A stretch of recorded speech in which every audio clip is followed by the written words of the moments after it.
Common అయిపోయింది.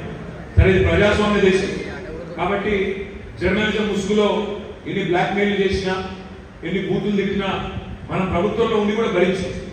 మన ప్రభుత్వంలో ఉన్ననాడు 10 ఏళ్ళు ఎవరు ఏమన్నా కూడా పట్టించుకోకుండా మన పని మనం చేసుకుంటూ ముందుకు పోయాం.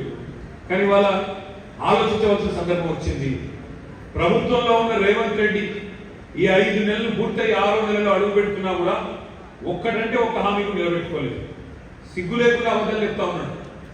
6 గ్యారంటీలు 100 రోజులు అమలు చేస్తా అన్నాడు. 6 గ్యారంటీలు 100 రోజులు అమలు చేస్తా అన్నాడు. 160 రోజులు దాటిపోయింది.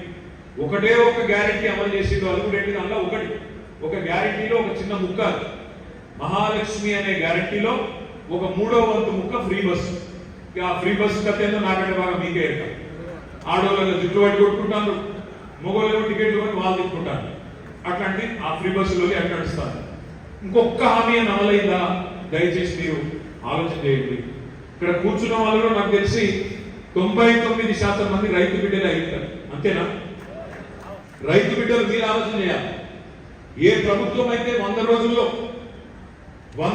కాదు వచ్చిన మొదటి రోజే రుణమాఫీ చేస్తా, 2 లక్షల రుణమాఫీ చేస్తా అని చెప్పి మాట తప్పిందో ఆ ప్రభుత్వాన్ని శిక్షించాలా వద్దా మీరే ఆలోచన చేయాలి.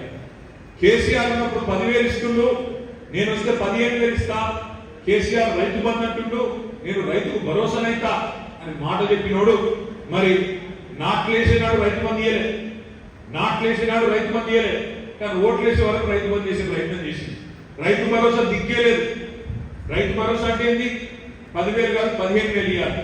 కానీ ఆ 10,000 ఇచ్చినందుకే ఆపసోపాలు పడి 4.5 నెలలు 5 నెలలు గుంజి ఆఖరికి మొన్న ఎలక్షన్ల ముందు వేసినామా అనిపించి చివరికి వాళ్ళ రైతుల కళ్ళలో మట్టి కొట్టింది రేవంత్ రెడ్డి ప్రభుత్వం. ఇవాళ ఈ రోజు ఈ నిమిషం కూడా రైతులు బాధపడతా ఉన్నారు.